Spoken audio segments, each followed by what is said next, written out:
Hi guys! Today's gagawa tayo ng king cake. Tara na, umpisa na natin.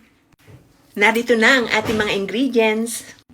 Ayan sa paggawa ng custard cream o cream patisserie, ito ang ating mga kakailanganin.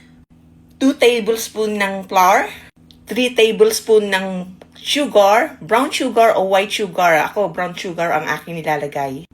2 tablespoon ng corn flour, ang ating fresh vanilla, 2 eggs, at 1 small glass ng ating fresh milk.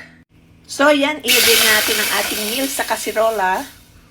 Ihalo na natin ang ating 2 tablespoon ng corn flour.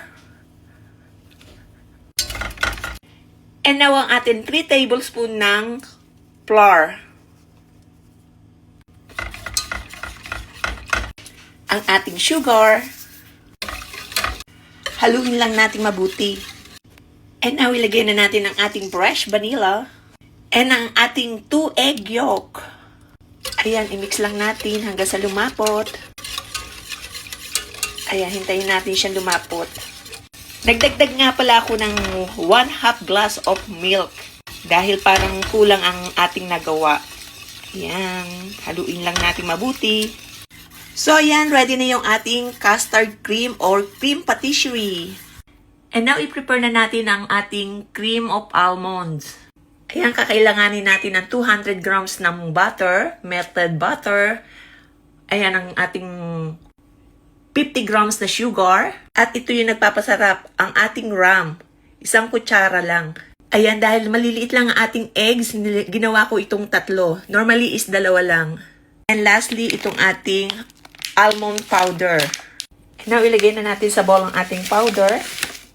Ang almond. Sinamahan ko nga rin pala ng noisette powder.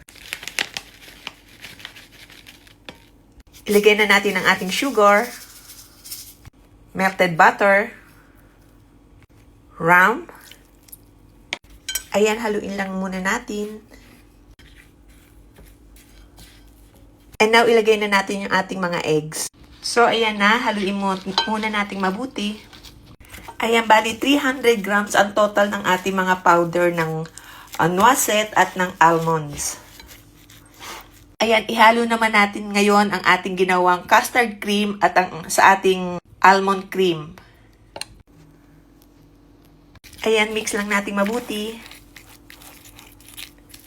So, ayan na, ready na yung ating custard cream at ang ating almond cream.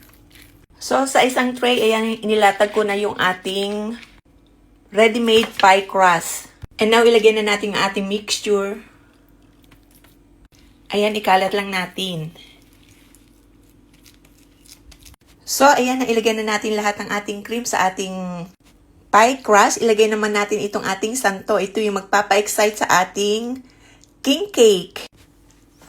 So, ayan, takpan na natin ang ating isa pang pie crust. So, ayan na siya. Isil lang natin.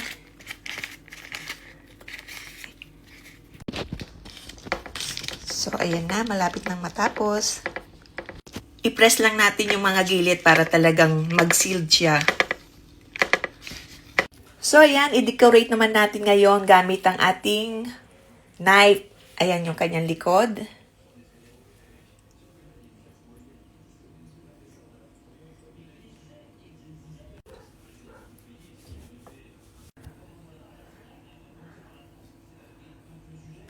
Ayan, ginawa ko siyang flower.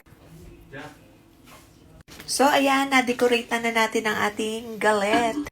And now, lagyan na natin ng egg wash. So, ayan, napahira na natin lahat. Ilagay na natin sa ating oven.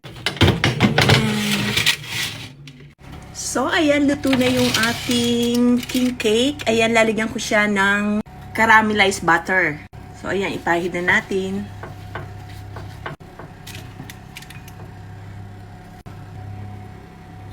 So, ayan, isalang muna natin ulit hanggang sa totaling maluto na siya. So, ayan, luto na yung ating king cake. Ayan o, perfect na perfect. Kain na na, yummy!